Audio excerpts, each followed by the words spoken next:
વિચાર ક્રાંતિમાં વિનોદ ભટ્ટ આપ જોઈ રહ્યા છો પરિવર્તન ધારાવાહિક।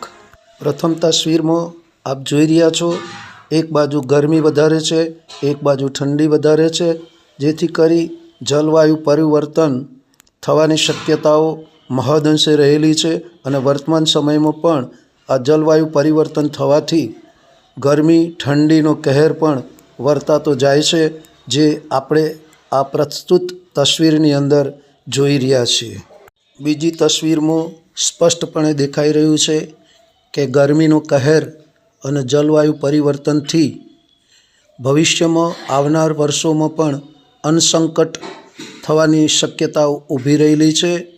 તો પાણી પહેલો પાર બાંધવામાં આવે અને અન્ન સંકટનો સામનો કરવા માટે જલ પરિવર્તનને બચાવવામાં આવે, જેથી કરી દુનિયાની અંદર અન્ન સંકટ પેદા ન।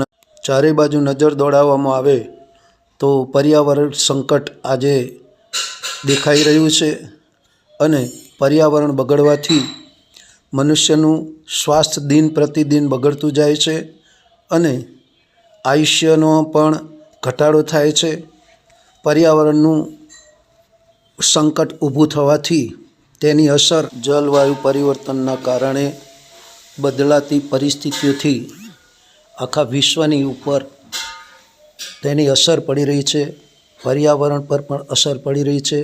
આખી દુનિયા એ ગ્લોબલ વોર્મિંગમાં જલતી રહી છે, ત્યારે આપણા સૌનું કર્તવ્ય છે કે આવો સાથે મળી અને આપણે જલવાયુ પરિવર્તનને બચાવીએ અને જલવાયુ પરિવર્તન બચાવીએ અને આવનાર સમયમાં પૃથ્વીને બચાવીએ, દુનિયાને બચાવીએ, સમસ્ત માનવજાતિને બચાવીએ।